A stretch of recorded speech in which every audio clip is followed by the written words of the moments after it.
টয়লেটে ভুলেও মোবাইল নিয়ে যাবেন না, তাহলে কিন্তু আপনার মহাবিপদ হবে। শুধু দুনিয়াতে নয়, আখেরাতেও হবে।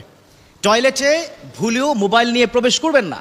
অনেকে মোবাইলের স্ক্রিনে আল্লাহু মুহাম্মদ মক্কা মদিনার ওয়ালপেপার কি দিয়ে থাকে। তো আমার যে আজকের বিষয়টা হচ্ছে, যখনই তোমরা ওয়াশরুমে যাবে ওই মোবাইল নিয়ে যদি প্রবেশ করো, কি কি সমস্যা হতে পারে। এক নম্বর, মোবাইলের মধ্যে ওয়ালপেপার, সেখানে আল্লাহু মুহাম্মদ মক্কা মদিনার ছবি যদি থাকে, এটা অপবিত্র একটা জায়গায় প্রবেশ করলে তোমার মারাত্মক লেভেলের কি গুনাহ হবে। দুই নম্বর, আমরা মাশাআল্লাহ অনেকে মোবাইলে রিংটোন দেই না, সূরা রিংটোন দেই কিনা, দেই না সূরা, আমরা কি রিংটোন দেই।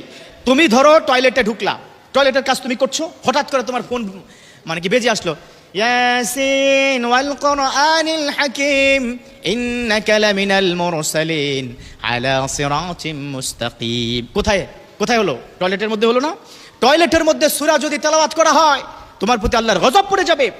একটা পবিত্র অপবিত্র জায়গায় সবচেয়ে পবিত্র বিষয়টা হচ্ছে এই যে টয়লেটে ঢুকে যখন সূরাটা তোমার রিংটোন হবে, আল্লাহ বেজার হয়ে যাবে, অথচ যেই সূরা শুনলে আল্লাহ পাক খুশি হয়ে যেত। তিন নম্বর, তুমি টয়লেটে ঢুকলা, ফোন আসলো, এত জরুরি ফোন, না ধরে আর পারতেছো না, ওই পাশ থেকে তোমাকে আসসালামু আলাইকুম, তুমি এখান থেকে বললা ওয়ালাইকুম আসসালাম, ওখান থেকে বললা আপনি কেমন আছেন, তুমি বললা আলহামদুলিল্লাহ ভালো আছে, আল্লাহর রহমতে খুব ভালো।